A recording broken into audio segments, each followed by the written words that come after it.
لوگوں کے خوف سے گناہ نہ کرنا. کبھی کبھی دل میں گناہ کا خیال آتا ہے, دل چاہتا ہے کہ گناہ کر لے, اللہ معاف کر دے گا, لیکن پھر سوچتا ہوں کہ گھر والے اور لوگ کیا کہیں گے, لوگ تو معاف نہیں کرتے اور بعد میں طعنہ دیتے ہیں, اس وجہ سے گناہ نہیں کرتا ہوں. تو گناہ نہ کرنے پر مجھے ثواب ملے گا یا الٹا گناہ ہوگا؟ کیونکہ میں نے اللہ کے لیے نہیں بلکہ لوگوں کی وجہ سے گناہ نہیں کیا. کیا اس بارے میں میری رہنمائی فرمائیں. محمد کونین صاحب انڈیا سے. بھائی گناہ سے بچنے کی اگر توفیق مل رہی ہے نا, بھلے لوگوں کی وجہ سے مل رہی ہے, تو اس پہ بھی اللہ کا شکر ادا کریں. کسی بھی طرح سے انسان گناہ سے بچ جائے, اللہ کے خوف سے نہیں پبلک کے خوف سے بچ جائے, تو بھی اللہ کا شکر ہی ادا کرنا چاہیے. تو یہ بھی ایک انسان کے ضمیر کے زندہ ہونے کی علامت ہے کہ وہ شرم کھا رہا ہے لوگوں سے, لوگ کیا کہیں گے. تو یہ بھی some thing is better than nothing. اصل تو یہ کہ اللہ کے خوف سے چھوڑے, لیکن اگر کوئی اللہ کے خوف سے نہیں چھوڑتا, پبلک کے خوف سے بھی چھوڑ دیتا ہے نا, تو یہ بھی شکر کا موقع ہے کہ کسی بھی لحاظ سے بچا تو نا, اپنی عزت کا خیال تو ہے اس کو.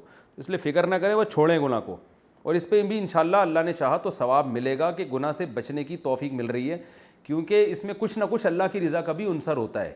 ایسا نہیں ہے کہ مکمل لوگوں کے لیے ہی رک رہا ہوتا ہے انسان, کچھ اللہ کے خوف سے کچھ پبلک کے خوف سے مل جل کے چل رہا ہوتا ہے انسان. لیکن میں کہتا ہوں اگر مکمل پبلک ہی کے خوف سے بچ رہا ہے تو بھی غنیمت ہے. برائی سے بچنا ہی چاہیے چاہے کسی بھی طرح سے ہو. کیا نماز میں رکوع سے سجدہ تلاوت ادا ہو جاتا ہے؟ زید انصاری ممبئی سے. مجھے آج تک یہ نہیں پتہ چلا یہ لفظ بمبئی ہے یا ممبئی ہے. کوئی بمبئی لکھ رہا ہوتا ہے, کوئی ممبئی لکھ رہا ہوتا ہے. ممبئی الگ ہے, ممبئی الگ ہے. ہاں, جب کوئی یہ کہہ رہے ہیں بمبئی الگ ہے تو ممبئی الگ ہے. یہ ایک نئی رپورٹ سامنے آئی ہے, بمبئی اور ممبئی شہر ہی الگ الگ ہیں. ہم تو ایک ہی سمجھتے تھے. بہرحال اس پہ ہم تحقیق بعد میں کر لیں گے انشاءاللہ.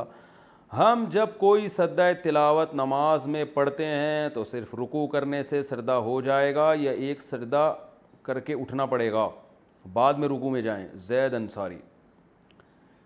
اگر سجدہ تلاوت والی آیت پڑھتے ہی فوراً رکوع میں چلے جائیں اور رکوع میں نیت کر لیں اس سجدہ تلاوت والی آیت کے سجدے کی بھی, تو رکوع بھی ہو جائے گا اور سجدہ تلاوت والی آیت کا سجدہ بھی ہو جائے گا. اور اگر آپ رکوع میں نیت نہیں کرتے تو خود بخود نماز میں جو سجدہ ہوتا ہے اسی سجدے سے سجدہ تلاوت والا سجدہ بھی ہو جائے گا. تو اس سے صاف پتہ چلا کہ سجدہ تلاوت والی آیت جب آپ تلاوت کرتے ہیں تو فوراً اگر رکوع کر لیں تو پھر نئے سرے سے سجدے کی ضرورت نہیں. اگر فوراً رکوع نہیں کرتے تو پھر آپ کو سجدہ تلاوت والی آیت والی بات فوراً سجدہ کرنا پڑے گا. سجدہ کر کے اٹھیں گے, اس کے بعد تلاوت کریں, پھر رکوع کریں, باقی نماز ایسے ہی مکمل کریں جیسے ہوتی ہے. ممبئی کا نیو نیم ہے ممبئی. اچھا بھائی چلیں, بمبئی ایک ہی چیز کے دو نام ہیں. تعویذ لٹکانا کیوں جائز ہے؟ ہمارے احناف کے علماء تعویذ لٹکانے کو کیوں جائز کہتے ہیں؟ کیا یہ کسی حدیث سے ثابت ہے؟ جبکہ دوسری طرف اہل حدیث علماء اس کو شرک کہتے ہیں جو سب سے بڑا گناہ ہے. اور اس کی مضبوط دلیل بھی ہے کہ حدیث میں آتا ہے کہ جس نے تعویذ لٹکایا اس نے شرک کیا. شمس الرحمن بنو سے. جناب شمس الرحمن صاحب, اگر اہل حدیث علماء کہتے ہیں کہ تعویذ لٹکانا شرک ہے تو جس حدیث سے وہ دلیل پکڑ رہے ہیں نا اسی حدیث میں رقیہ کو بھی شرک کہا گیا ہے, یعنی دم کرنا. حالانکہ رقیہ کو اہل حدیث علماء بھی مانتے ہیں کہ شرک نہیں ہے.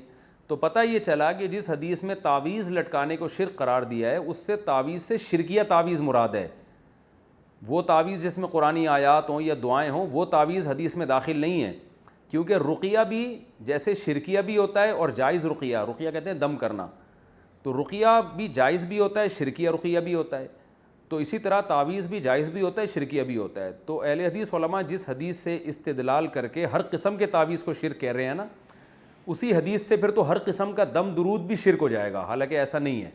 تو جیسے رقیہ کی دو قسمیں ہیں اسی طرح تعویذ کی بھی دو قسمیں ہیں. اور ویسے بھی کامن سینس کی بات ہے کہ اگر ایک آدمی کسی پرچی پہ یا اللہ مدد لکھتا ہے, صرف یا اللہ مدد کہتے ہیں, صرف اللہ سے مدد مانگی جائے گی یا اللہ مدد, اور وہ کسی کے گلے میں لٹکا دیتا ہے, تو یہ شرک کہاں سے ہو گیا؟ یہ تو عین توحید ہے کہ وہ صرف اللہ سے مدد نہ صرف زبان سے مانگ رہا ہے بلکہ ریٹن میں لکھ کے اس پہ مہر ثبت کر رہا ہے. تو یہ کامن سینس کے بھی خلاف ہے کہ ہر قسم کی تعویذ کو شرک قرار دیا جائے. باقی تعویذ کے جواز کے دلائل کیا ہیں اس پر میں مستقل کلپ ریکارڈ کروا چکا ہوں, میں اس کو ابھی ریپیٹ نہیں کروں گا. پھر بھی ایک بات ضرور ہے کہ یہ عمل پسندیدہ نہیں ہے. بہرحال یہ ذہن میں رکھیں, اللہ سے مدد مانگیں زبان سے, پرچی لکھ کے لٹکانے کی کیا ضرورت ہے, بس زبان سے مدد مانگیں, اس کی زیادہ فضیلت ہے, دعا کی فضیلت ہے. جو لوگ تعویذ گنڈوں میں پڑھتے ہیں تو وہ میں نے دیکھا ہے ان کا ایمان بہرحال کمزور ہو جاتا ہے اور وہ اسی میں لگے رہتے ہیں. تو اس لیے ہمارے علماء بھی اس کی گنجائش دیتے ہیں کہ اگر لوگوں کو تعویذ نہ دیا جائے تو وہ خالصتاً پھر جاہل پیروں کے پاس جا کے شرکیہ تعویذ لینا شروع کر دیتے ہیں, ورنہ یہ عمل شریعت میں کوئی زیادہ پسندیدہ نہیں ہے. نبی صلی اللہ علیہ وسلم نے فرمایا میری امت کے 70,000 لوگ ایسے بغیر حساب کتاب کے جنت میں داخل ہوں گے جو تعویذ اور رقیہ وغیرہ سے بچا کرتے تھے. تو امام نووی رحمہ اللہ نے اس کی تشریح میں لکھا ہے کہ جو جائز تعویذ سے بھی بچتے ہیں وہ اس میں داخل ہیں. بہرحال تشریح میں حدیث کی اختلاف ہے. تو الحمدللہ میرا اپنا عمل یہ ہے کہ کیسی گھر میں بیماری آ جائے, کچھ بھی ہو جائے, میں الحمدللہ کبھی پرچی نہیں لٹکاتا, نہ بچوں کو میں نے کبھی تعویذ لٹکانے دیا ہے.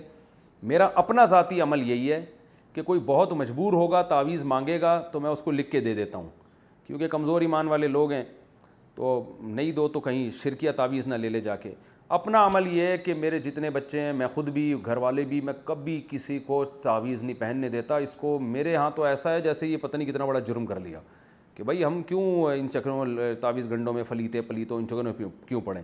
کوئی میں کبھی دیکھتا ہوں بچے اپنے ننیال گئے کہیں, کوئی پرچی تعویذ لٹکا کے لے آیا, ادھر ہی میں ایسے پکڑ کے ایسے کھینچتا ہوں اس کو, بولتا ہوں کچھ بھی ہو جائے, بھلے جن چڑیل بھوت ہی آ جائے, اللہ نہ کرے بھوت بھی آ جائے گا پھر بھی تعویذ نہیں لٹکانا, جاؤ ایسی کی تیسی.